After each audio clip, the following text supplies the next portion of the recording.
आदरणीय मंच और मंच के सम्मुख बैठे हुए प्रिय आशीष, प्रभाकर, विवेक, रवि, शैलेंद्र जी और यहाँ पर उपस्थित हिंदी विभाग और भोजपुरी अध्ययन केंद्र के छात्र और छात्राओं, यमय के भी छात्र दिख रहे हैं, उनका विशेष स्वागत।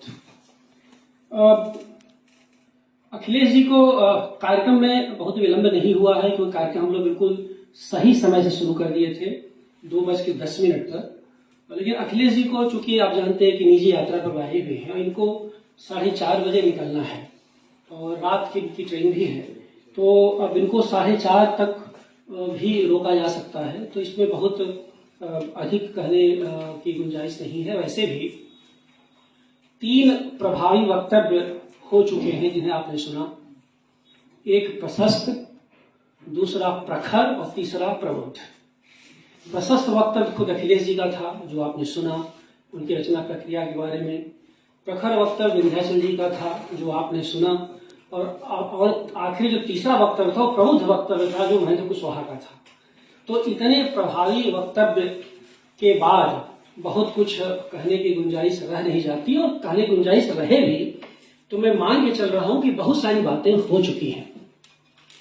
अब अखिलेश जी के इस यथार्थ को, उनके अनुभव को और उनके स्मृति के आलोक को हम लोगों ने पहले भी पढ़ा है। जैसे इनकी एक कृति आई थी 2001 में, वह जो यथार्थ था।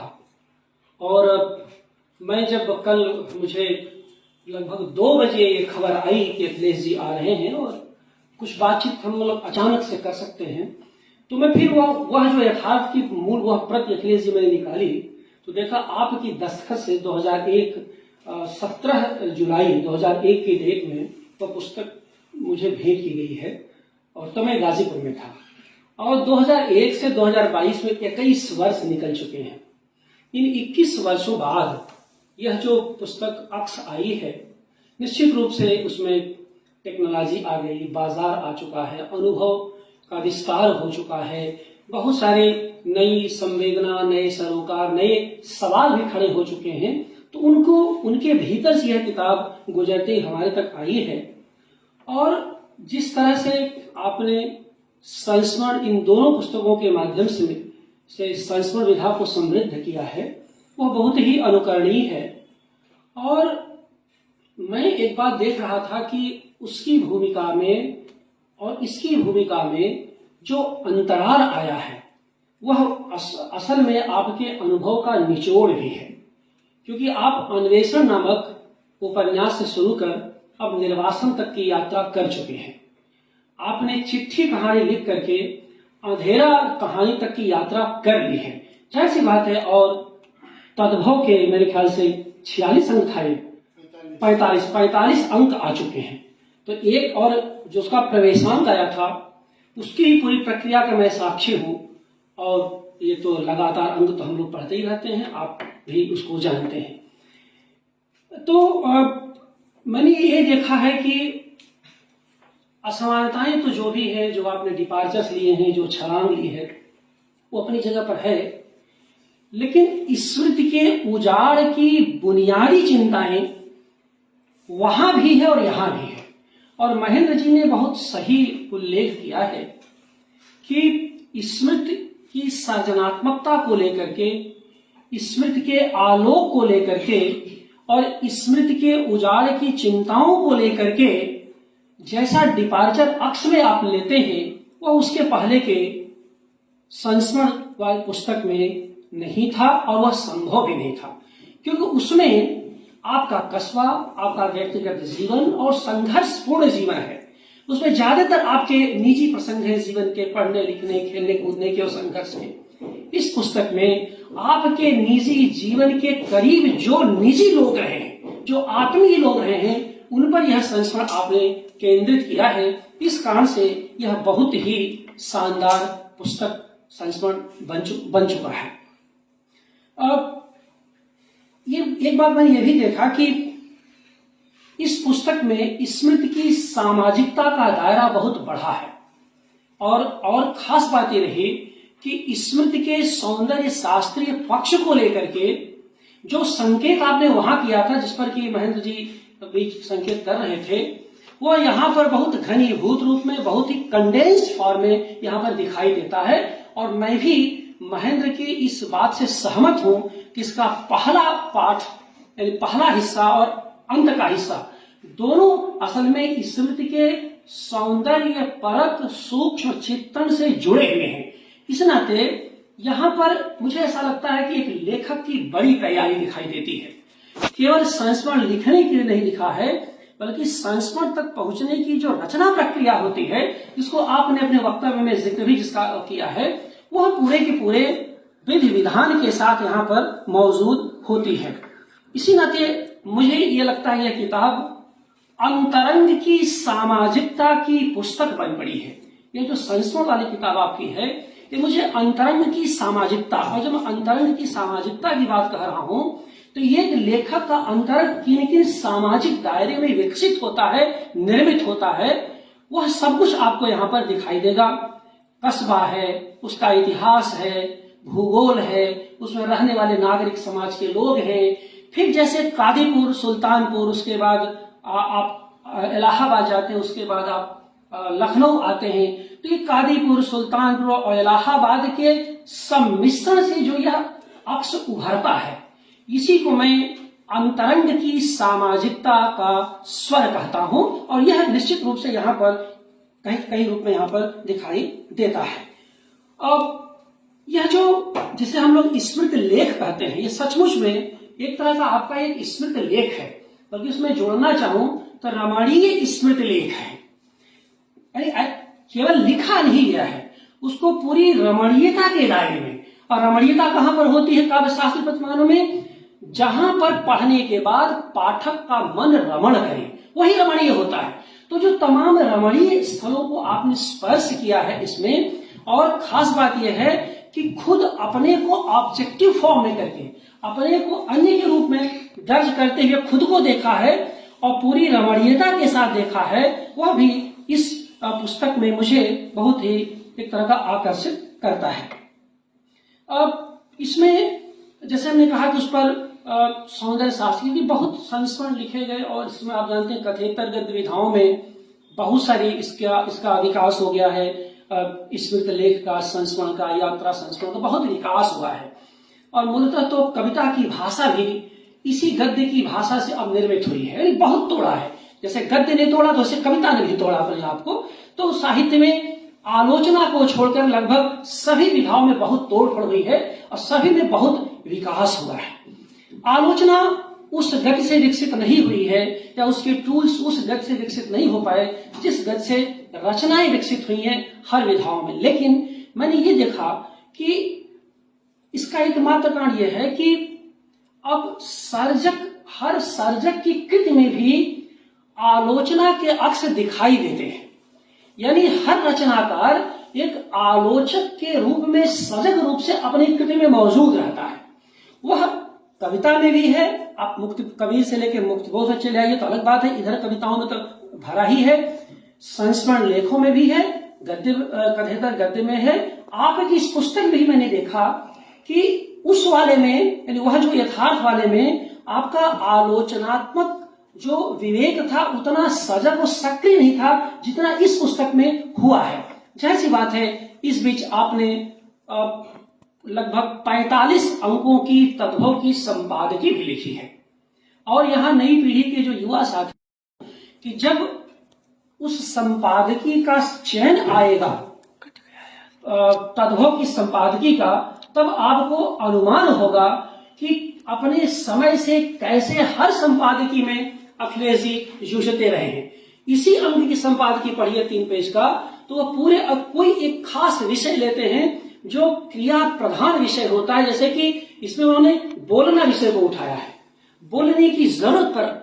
अब इस बोलने की जरूरत पर जब इतना फोकस है, क्योंकि जब वह जो यथार्थ लिख रहे थे तो तब इनके पास तद्भव नहीं था, तब इनके पास अन्य पत्रिकाएं थीं जो दूसरे की मांग पर यह संपादन करते थे, दूसरे के लिए संपादन करते थे।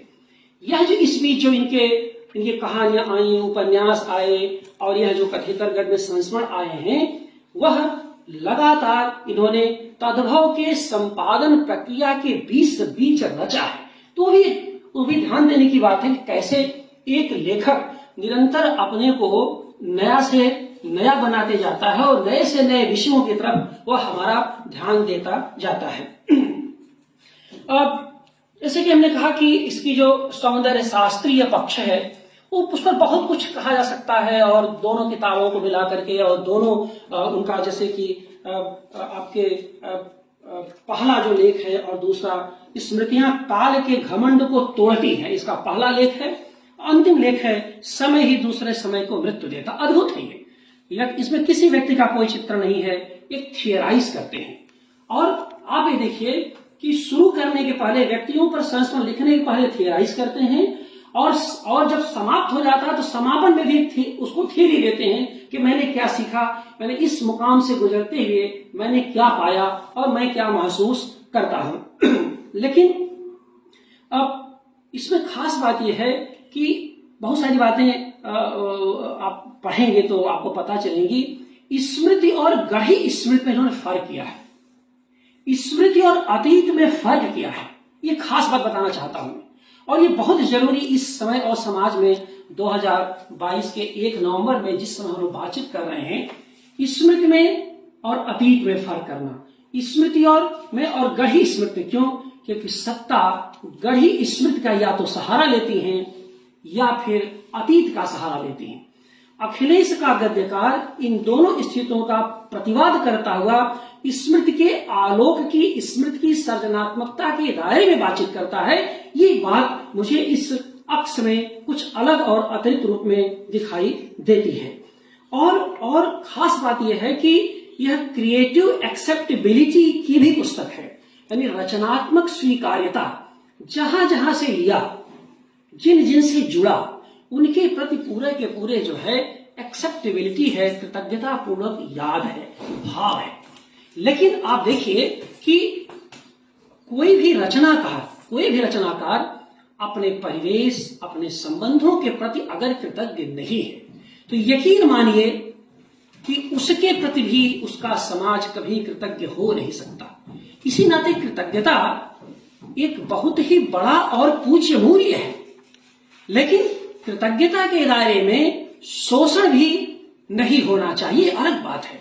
लेकिन रचनाकार जब लिख रहा है तो बार बार हर छोटी छोटी रविंद्र कारिया, भैरव प्रसाद का सोटा रूप से लेकर के और आप समझिए दूधनाथ सिंह से लेके, मान बहादुर सिंह से लेके वीरेंद्र यादव, मुद्रा, राक्षस, एक एक चरित्र आते हैं और जिनसे जिनसे जहां जहां लिया, जहां जहां सीखा, उनका बड़ा ही रोचक और एक विचारवान चित्रण करते हैं। ऐसा नहीं कि उसमें ऑब्जेक्टिविटी खत्म हो जाती है, हंसी मजाक भी है, हंसी ठिठोली भी है, यानी एक डिस्टेंसिंग, एक जो है लिटरेरी डिस्टेंसिंग है, एक सर्जनात्मक दूरी बना करके भी ये अपनी बात करने की कोशिश करते हैं।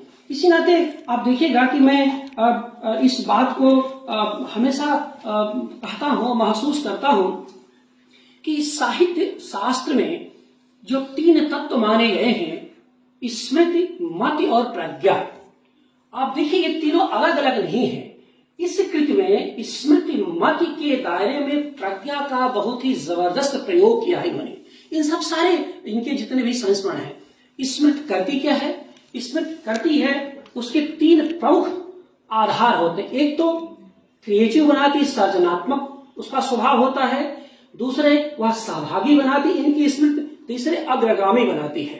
तो इनकी जो स्मृति है इस अक्ष में वह सर्जनात्मक है, सहभागी है और अग्रगामी है। अब आप देखिए इन तीनों में किसी एक तत्व को आप छोड़ दीजिए तो स्मृति, मति और प्रज्ञा का कोई न कोई तत्व आपका खंडित हो जाएगा, क्योंकि वो जो ऑर्गेनिक यूनिटी उसमें रहती है। हम लोग जैसे कहते हैं कि प्रतिभा व्युत्पत्ति अभ्यास, तो प्रतिभा की सारे के सारे तत्व होते हैं और बगैर उनके दायरे में, बगैर उनको सोचे, उनको एक दूसरे से जोड़े या समझे, आप आगे बढ़ नहीं सकते। अगर स्मृति में सर्जनात्मकता नहीं होगी तो अग्रगामिता से वंचित हो जाएंगे, और अगर उसमें सहभागिता नहीं होगी तो सृजनात्मक से वंचित हो जाएंगे।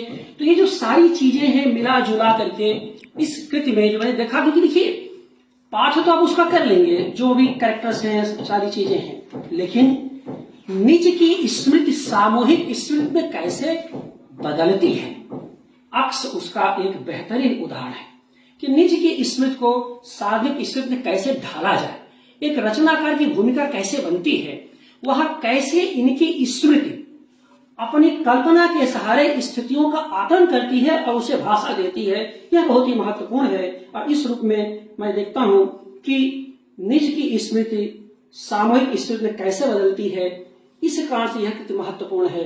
लेकिन अगर यह उलट जाए तो सामूहिक स्मृति अगर निज की स्मृति में बदल जाए तब क्या होगा, तब आपको एक तरह का साहित्य नहीं फिर सत्ता की तरफ आपका ध्यान जाएगा। तो साहित्य निज की स्मृति को सामूहिक स्मृति बना के पेश करता है, सत्ता सामूहिक स्मृति को निज की स्मृति बना के प्रस्तुत करती है, और यह बहुत ही विकृत स्मृति होती है और बहुत विकराल होती है। और सत्ता से जब साहित्य का संघर्ष असल में इसी बात का संघर्ष है। तो एक बात तो मैं इस पुस्तक के बारे में कहना चाहता था। दूसरा ये है कि ये किताब पढ़ते ही मुझे जीवनगत पक्षधरता की पुस्तक नजर आती है। आप देखिए कि यह पुस्तक, इसके बहुत सारे इन्होंने संस्करण पहले भी लिखे, लेकिन और आप कहेंगे कि जीवनगत पक्ष महामारी के बाद की यह पुस्तक आई है। महामारी के बाद यह पुस्तक इसी वर्ष प्रकाशित हुई है। श्वेत प्रकाशन ने इसे सुसज्जित तरीके से प्रकाशित किया है। बाहर पुस्तक लगी है, आप उसको देख सकते हैं, पढ़ सकते हैं, ले सकते हैं। लेकिन आप देखिए कि बुरा से बुरा वक्त भी उम्मीद नहीं छोड़ता, चाहे महामारी हो, चाहे बीमारी हो, चाहे भुखमरी हो, चाहे जितने भी जीवन के संत्रास हो, बुरे से बुरे स्थितियों में अखिलेश के इस संस्मरण में निराशा कहीं नहीं है, असहायता कहीं नहीं है। एक उम्मीद का अक्स हमेशा दिखाई देता है, एक उम्मीद की डोर, उम्मीद की टिमटिमाती हुई लौ। इस अक्स में मैंने ये देखा कि पहले से और आखिर इस संस्मरण ये फर्क ये है कि हर जगह ये जो है, चाहे डीपीटी की बात हो, चाहे रविंद्र कालिया की बात हो, चाहे मान बहादुर सिंह की बात हो, चाहे इलाहाबाद का पूरा परिवेश है, लखनऊ का परिवेश है, सब जगह इन्होंने, और ये आता कब है जब आप एक ऑब्जेक्टिविटी के दायरे में, जैसे कहते हैं एक लिटरेरी डिस्टेंस आप मेंटेन करके चलते हैं, अपने खुद को पात्र के रूप में देखते हैं और दूसरे को भी एक तरह का चरित्र के रूप में देखने की कोशिश करते हैं, तब आपको ये बातें पकड़ में आती हैं। ये देखिए जिसको हमने कविता के संदर्भ से कोरो जीविता नाम दिया, यह गद्य कृति उस अर्थ में भी एक तरह का कोरो जीविता की गद्य कृति है जिसमें कि तमाम विपरीत स्थितियों में भी मनुष्य के मंगल की कामना है और मनुष्य का एक तरह का उम्मीद भरा रचनात्मक उपस्थिति है। इस रूप में भी इस कृति को मैं याद करना चाहता हूं। और इसी के साथ यह है कि स्मृति को बचाने के दायरे में अनियंत्रित आधुनिकता का भी इस कृति के माध्यम से विरोध दिखाई देता है। क्योंकि देखिए जो आधुनिकता है, ये जो पूंजीवाद है, ये बाजार है, आप सब जानते हैं सबसे ज्यादा खतरनाक इनके लिए खतरा स्मृतियों से होता है। इसलिए सबसे पहले ये स्मृति पर चोट करते हैं। यह पुस्तक अनियंत्रित आधुनिकता का भी एक तरह से अक्स उतारती है और उसका विरोधपूर्ण अक्स उतारती है, दर्ज करती है, यानी बताती है, दस्तावेज है कि कैसे विपरीत स्थितियों में भी, क्योंकि अखिलेश का जीवन एक विपरीत रचनाकार का जीवन रहा है, संघर्षशील रचनाकार, यानी विपरीत स्थितियों में संघर्ष करता हुआ युवा रचनाकार का जीवन रहा है। यह ठीक से हो नहीं पाया, ठीक से नौकरी नहीं मिली, मन लगातार इतना रचनात्मक, क्योंकि हम तो इनके बहुत करीब रहे, मैंने इनके पूरे दौर को देखा है, मतलब बड़ा कठिन था। आप सोचिए, जो इलाहाबाद बहुत ही गौरवान्वित करता था नौकरी वालों को, हिकारत से देखता था, और जैसे मैंने कहा लिटरेरी और बौद्धिक सर्किल की बातें होती थी, कोई अगर बढ़िया कपड़ा पहन ले, कोई बढ़िया खा पी ले, कोई बढ़िया किसी के पास गाड़ी आ जाए, इवन स्कूटर उस जमाने में आती थी तो कुफ्र था गया, ये तो साहित्यकार वाला मतलब साहित्यकार हो गया, लोग मजाक उड़ाते थे। और वहीं हाई कोर्ट के जज लोग, ब्यूरोक्रेसी का सेंटर था इलाहाबाद, और वहां पर देखिए सब ताम झाम रहता था। वहां का लेखक अपने आप को कष्ट देकर के लेखक बनाने की जद्दोजहद में संघर्ष कर रहा था। और हम लोग जैसे युवा, अखिलेश के तुरंत बाद में पहुंचा था इलाहाबाद, तो जो होता था मेरे बाद प्रभाकर ने जमीन तलाशी वहां पर, तो प्रभाकर के समय तक तो इलाहाबाद बदल चुका था। हम लोग समय में अगर वजीफे के पैसे से स्कूटर आ गई, अच्छा अभी कविता लिखना शुरू किया, स्कूटर से चलेगा, ये मेरे दौर तक मैंने 94-95 तक था। लेकिन आज देखिए हम लोग अपने बच्चों को, हमारे बच्चे अगर कार से आ रहे हैं तो हम लोग स्वीकार करते हैं। कितना फर्क आ गया है, क्योंकि नहीं स्वीकार करेंगे तो या तो कार से दबाएंगे तो नहीं लेकिन वो लिफ्ट नहीं देंगे, कहेंगे गुरु जी छोड़िए, तो समय बदल गया। तो हम लोग तो इनकी चमक दमक को पहले ही स्वीकार कर लेते हैं, बल्कि उसको थेराइज करते हैं कि भाई ठाठ से रहो, हिंदी का लेखक बनो। क्लास में मैं, आशीष जी, प्रभाकर, हम लोग जो सीनियर लोग हैं, अब तो बात पीढ़ी आ चुकी है, शुरू से लोग कहते रहे कि हिंदी के छात्र हो गए हो तो दांत मत चियारो, रियाओ मत, ताकत से रहो, स्वाभिमान से रहो और पूरे गौरव के साथ रहो। तब बदला है कि आज हमारा हिंदी का जो छात्र है, हिंदी का जो लेखक, आप देखिए आज का हिंदी का लेखक किसी से कम नहीं है, फिर भी उसकी संवेदना एक गौरवपूर्ण संवेदना है, उसके पास एक संघनित संवेदना है सब कुछ। लेकिन ऐसा नहीं कि वो पुलिया पर बैठ रहा है तो पुलिया पर सो जाएगा ठीक है, वो एक जगह है, तो इसका मतलब थोड़ी कि वो पुलिया पर जो है अपना वो रजाई गद्दा लेके सोया रहेगा, बैठे रहेगा तो वो सब सारी चीजें हैं ठीक तरह। और एक आखिरी बात मैं इसमें कहना चाहता हूं कि ये है कि निस्संगता की बात। इस में अक्ष में अखिलेश का जो लेखक है वो बहुत ही निस्संग है, और निस्संग के एक दो उदाहरण मैं दूंगा, बाकी उसकी व्याख्या नहीं करूंगा। वो भी एक तरह का बहुत ही थियराइज किया इन्होंने, बहुत खूबसूरती है लिखा भी है कि भाई एक तरह का मैंने एक जिसे हम लोग कहते हैं dissociation of sensibility, T S Eliot के माध्यम से पढ़ते पास, वो अलग बात होता है, सौंदर्य शास्त्र पक्ष में नहीं जाऊंगा। लेकिन एक बड़ा बात भाई साथ रहते हैं, लेकिन ऐसा लगता है जैसे बहुत ही ऑब्जर्व कर रहे हैं, लेकिन दूधनाथ सिंह से बचे भी हैं। दूधनाथ सिंह यही काम करते थे, वो रहते थे साथ, वाच करते थे और कहानी देते थे। अखिलेश जी ने किसी व्यक्ति पात्र को उपहास पूर्ण तरीके से अपना चरित्र नहीं बनाया है। इस मामले में केवल और केवल दूधनाथ सिंह थे, चाहे उन्होंने अंधकारम हो, चाहे हुलार कहानी हो, वो चरित्र को गढ़ती, क्योंकि मुझे ऐसा लगता है वो उनकी सीमा थी। और शायद इसी नाते इतनी बड़ी प्रतिभा होकर के भी उनके बारे में इफ एंड बट इलाहाबाद में हमेशा लगा रहा, क्योंकि जिसके साथ आत्मीयता का साहचर्य भी था, बहुत रमणीय जीवन संबंध थे, उसके बाद उसको भी कहानी का पात्र बना दिया।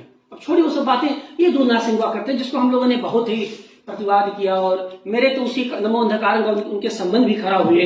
बहुत बातचीत नहीं थी। जब मैं इलाहाबाद बनारस आया तो शमशेर परासी से हमने उनको बुलाया था, दूधनाथ सिंह आए थे, तो एक टेलीफोन पर आए थे और उन्होंने कहा था कि तुम बीच में तो कोई संवाद नहीं रखे, नाराज रहे, लेकिन तुमने कहा तो मैं जरूर आऊंगा। शमशेर बहादुर सिंह पर वही आखिरी बार मेरे ख्याल से आए थे बनारस, उसके बाद तो फिर मुझे याद नहीं कभी आए कि नहीं आए। तो ये जो निस्संग वाली बात है उसकी बात है, तो वो अखिलेश की स्क्रिप्ट में अच्छा निस्संगता उदाहरण, इसको मैं थियराइज करके बस 2 मिनट और खत्म करूंगा। अब संडे मेल का एक उदाहरण उन्होंने दिया है रविंद्र कालिया का। रविंद्र कालिया से बहुत करीब का इनका रिश्ता रहा, मैं भी जानता था, क्योंकि इनके साथ था और इनके बाद था, दोनों बातें थी। तो गंगा जमुना उसमें निकलती थी, और गंगा जमुना जो पत्रिका रविंद्र कालिया निकालते थे, बड़े सुरुचिपूर्ण संपादक थे, और एक कविता छप जाए तो फिर गंगा जमुना, और सोशल मीडिया का जमाना नहीं था, कुछ नहीं था उस समय, तो और नए लेखकों से वो घिरे रहते थे। तो ये तो इनके मतलब किचन तक पहुंच अखिलेश जी की थी। ममता जी को बहुत पीछे से मैं भी लगा रहा था, लेकिन मैं उतना करीब अपने स्वभाव से नहीं जा सकता था, वो थोड़ा सा था। और बाद में कालिया जी वागर्थ में गए, फिर ज्ञानोदय में लौट के आए, तो बातचीत रही सब कुछ, लेकिन मैं देखता था उनके रानी मंडी वाले ऑफिस में भी जाता था, देखता था। कालिया जी बदमाश लेखक, इलाहाबाद जाए बदमाश लेखक, अब वो नहीं है, लेकिन अब चूंकि हमारी स्मृति में है, वो स्मृति की सृजनात्मकता की बात हो रही है, बहुत बदमाश लेखक माने जाए। बदमाश इस अर्थ में कि वो शरारत पूर्ण सह संयोजन में बहुत विश्वास करते थे, जैसे कि मजाक उड़ाते थे, मजाक लेते थे, लेकिन वह कोई नए लोगों के साथ जब पूरी गंभीरता से और तल्लीनता से अपने समकालीनों के साथ, जैसे कि संडे मेल का उदाहरण मैंने अब वो कभी मैं लिखूंगा का रविंद्र कालिया मैं सुनाऊंगा तो अलग संस्करण, उसमें मैं अपना संस्करण नहीं जोड़ूंगा। लेकिन ये होता था कि जैसे कि अब अखिलेश जी लिखा संडे मेल, अब उसमें दूधनाथ, उसमें रविंद्र कालिया, काशीनाथ सिंह, दूधनाथ सिंह और ज्ञान रंजन, ये चौकड़ी थी। मतलब नई कहानी का दौर, आप जानते, नई कहानी के बाद जो कहानी का दौर आया था, और सब एक दूसरे से गलमहिया करते थे, लेकिन सब एक दूसरे से मतलब है कि मैंने मजाक करते थे, एक दूसरे से दूरी बना के चलते थे, ये सब सारी चीजें रहती थी। तो अखिलेश ने बहुत अच्छा लिखा और मैं उसके कई ऐसे हिस्सों का साक्षी भी रहा हूं कि जब संडे मेल में दूधनाथ सिंह और मार्कंडे की उन्होंने बड़ी तारीफ की तो अखिलेश लगे थे, बात है बिल्कुल कहानी लिख रहे थे, सारिका में कहानी इनकी छपी थी और चिट्ठी तो इनका पाठ होता ही था। हम लोग तो भाई इलाहाबाद जाते तो उसका अंतिम अंश याद करो कि सबने तय किया था कि बेरोजगारी जिस दिन दूर होगी हम में से हर कोई एक चिट्ठी लिखेगा, लेकिन उसमें से किसी ने कभी कोई चिट्ठी नहीं लिखी। वो प्रसंग मैं जब आज भी याद करता हूँ, अब मैं तुम्हें रोजगार हूँ, संपन्न हूँ, बाल बच्चे वाला हूँ, तुम बेरोजगारों के बारे में सोचता हूँ तो मुझे हमेशा वो याद आता है कि क्या ये जाएंगे बच्चे और तय करेंगे कि भाई हम चिट्ठी लिखेंगे, चिट्ठी लिखेंगे, और मैसेंजर आ गया, फेसबुक आ गया, ट्विटर आ गया, वो बात छोड़ दो, तो फॉर्म तो वही है। यानी वो कितने क्यों नहीं लिखा? क्योंकि किसी को रोजगार मिला ही नहीं। वो लगातार ऐसे मैंने पेट्रोला में ही रह गए, ज्ञान रंजन का पेट्रोला वही था, उसी में रह गए। नफरत तो करते थे लेकिन पेट्रोला से बाहर निकल नहीं पाए। तो जैसे ज्ञान रंजन ने पेट्रोला का सृजन किया, वैसे उस चिट्ठी का जो एक दौर था उसमें, और युवाओं, इलाहाबाद के युवाओं के बीच बहुत ही, और अखिलेश को तो अमरता उसी कहानी में थी, क्योंकि जो नया आदमी इलाहाबाद गया वो कहा भाई अखिलेश से मुलाकात करनी है, कौन अखिलेश, क्या अखिलेश। तो इसी क्रम में मैं भी खोजते खोजते तो अनिल श्रीवास्तव के घर पे मेरी इनकी मुलाकात हुई। ये बैठे थे, मैंने कहा वो अखिलेश से, कहा अखिलेश यही तो बैठे हुए हैं। पहली मुलाकात अखिलेश क्या हुई थी, क्योंकि हम लोग तो एमए करके पीएचडी, इनका मन तो लगा नहीं, एमए किया, छोड़ छाड़ के भाग गए।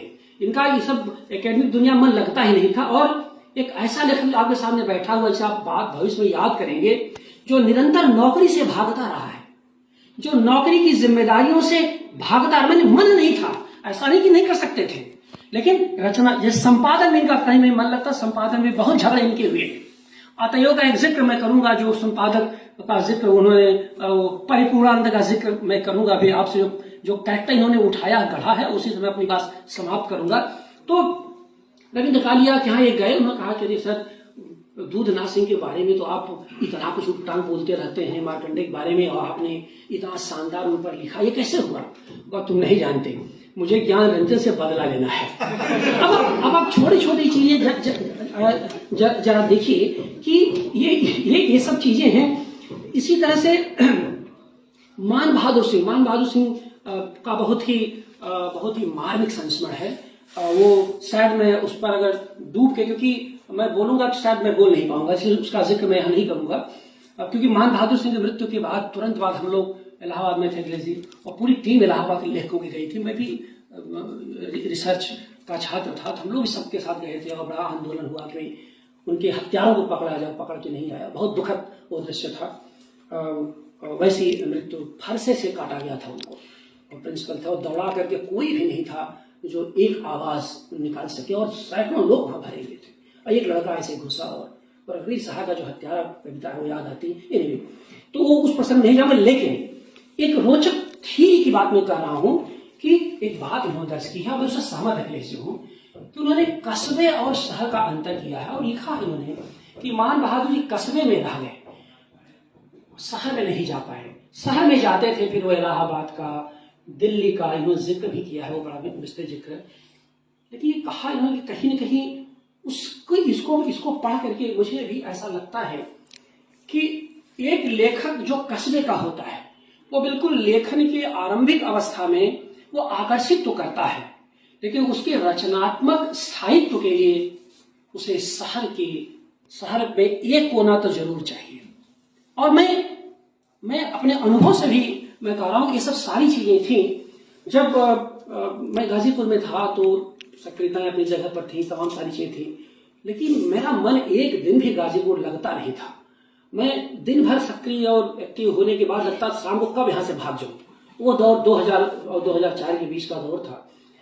मुझे तब भी ये लगता था कि गाजीपुर में रह जाऊंगा तो यहाँ अध्यक्ष, मुख्य अतिथि, मुख्य वक्ता, महान के नीचे कुछ मिलना नहीं है और उसी में सब नष्ट हो जाएगा। दिक्कत क्या होती है कि जब कुछ लिखना पढ़ना शुरू करते हैं तो वो आप एक कस्बाई स्वभाव के हिस्से बनने लगते हैं, अब वो पता नहीं चलता और इतने महानता सूचक शब्द आपको मिलते हैं आप पढ़ना लिखना बंद कर देते हैं। चुनौतियां आपके सामने। मैं पीएन सिंह, अब आदरणीय पीएन सिंह नहीं है, मैं अक्सर पीएन सिंह अंग्रेजी का वैसा प्रोफेसर, बीएचयू छोड़िए, मैं तो दावे साथ और बिल्कुल ऑन रिकॉर्ड कर रहा हूं कि किसी भी विश्वविद्यालय में शायद ही हो अंग्रेजी का वैसा प्रबुद्ध व्यक्ति, लेकिन गाजीपुर नहीं छोड़े और आप देख लीजिए उनकी रचनात्मकता को कितनी ऊंचाई को मिली, आप सब जानते हैं। और कई बार कोशिश की गई, मान बहादुर इसी पीड़ा से पीड़ित थे। कुछ तो वो चाहते भी नहीं थे, कुछ उनकी अपनी समस्याएं थी और शायद अगर वहां से बाहर निकल रहे होते, अखिलेश का जो भी स्वरूप था, कादीपुर इनका गांव, सुल्तानपुर, इनके निर्माण में बहुत बड़ी भूमिका, पूरी किताब उसी लिखी है। लेकिन कभी सोचिए कि अखिलेश इलाहाबाद न गए होते, अखिलेश आज लखनऊ में न होते, तो क्या कादीपुर रह करके अखिलेश अंधेरा कहानी लिख सकते थे? अखिलेश अक्स लिख सकते थे? अखिलेश निर्वासन लिख सकते थे? निर्वासन के लिए भी निर्वासन का जीवन चाहिए था और वह लखनऊ में ही संभव था, जबकि उसकी पृष्ठभूमि आप जानते हैं अवध के क्षेत्र की, सुल्तानपुर की चाहिए, उसमें भी मतलब तमाम क्षेत्र। अंत में मैं ये कहना चाहता हूं इस पुस्तक के बारे में कि अखिलेश जिन भी चीजों को इस पुस्तक में देखते हैं या इनके स्वभाव में है, वो हमेशा हर वस्तु को उसकी गतिकी में देखते हैं, उसकी डायनामिज्म देखते हैं, उसकी गति में देखते हैं। बहुत ही प्रौढ़ भाषा इन्होंने पाई है। आज नहीं, जन्मजात लेखक अखिलेश को मैं जन्मजात लेखकों की श्रेणी में दर्ज करना चाहता हूं, क्योंकि जो इनका पूरा विकास है वो जन्मजात लेखक के विकास का है। यानी लेखन के अतिरिक्त इन्होंने कभी अपनी रचनात्मक प्रतिभा की अधीनता के अतिरिक्त इन्होंने किसी की अधीनता स्वीकार नहीं की। परिपूर्णानंद का जो इसमें संस्मरण बड़ा रोचक है कि अतएव पत्रिका वो उत्तर प्रदेश हिंदी संस्थान के उपाध्यक्ष थे, जिसपे ये संपादक बना के गए थे, और जैसे उनका संवाद होता है, जब ये जाते हैं मिलने तो सो रहे होते हैं, कभी जम्हाई ले रहे होते हैं, ऐसे बहुत सारे जिक्र हैं, उसमें चिंतन है। और अंत में एक लेखक जो तब तक पर्याप्त सम्मान युवा लेखक रूप में पा चुका था, उसे सारी जिम्मेदारी से मुक्त करके एक प्रूफ रीडर बना दिया गया। और ये अखिलेश लिखते हैं कि मेरी भूमिका उस पत्रिका में प्रूफ रीडरी के अलावा कुछ रह नहीं गई थी, लेकिन मुझे भी नौकरी चाहिए थी, मैं करता क्या, कहाँ जाता, मेरे सामने बड़ी समस्याएं थी, जिम्मेदारियां बढ़ रही थी, सामने जिम्मेदारियां थी, लेकिन मैं करता क्या। और वही जो है परिपूर्णानंद जी, याद रखिए संपूर्णानंद के परिवार के भाई, जो इन्होंने लिखा, वो संपूर्णानंद संस्कृत विश्वविद्यालय जिनके नाम पर है, तो वो संपूर्णानंद जी के भाई परिपूर्णानंद जी बड़े यशस्वी थे, ताकतवर थे, हिंदी संस्थान के अध्यक्ष बना दिए, उपाध्यक्ष बना दिए गए थे, क्योंकि जो अध्यक्ष होता पदेन मुख्यमंत्री होता, तब भी अब भी वही स्थिति है। बहरहाल, तो जब इन्होंने एक दिन जब इनको बहुत खराब लगा, बहुत अपमानजनक लगा, तो इन्होंने त्याग पत्र दे दिया। अब उन्हें पता चला तो उन्होंने बुलवाया, तो कहा जब छोड़ दे क्यों बुलवाए हैं? अखिलेश जाते हैं, जो उसी पर लिखते हैं छठे ग्रह में शनि, एक बड़ा रोचक संस्मरण है, छठे ग्रह में शनि। उन्होंने कहा कि बेटा अच्छा लगा बुरा लगा जो भी लगा, अब तुम जा रहे हो, तुम्हारी कुंडली जरा मैं देखता हूं, कुंडली का इनके पास कुछ था नहीं, नाम कुछ दिया, कहा जन्म थी मेरी सही, आप देख लीजिए। कहा कि तुम्हारे छठे ग्रह में शनि है, और याद रखो कभी तुम निराश नहीं होगे, कभी अपमानित तो पराजित नहीं होगे, निरंतर तुम तरक्की करोगे और भविष्य तुम्हारा है, तुम्हारे लिए यह जगह थी ही नहीं। एक कृति और कृतिकार लेखक की नियत छठे ग्रह में शनि के रूप में वहां पर होती है, और वह आदमी जबरी बुला के बताता है।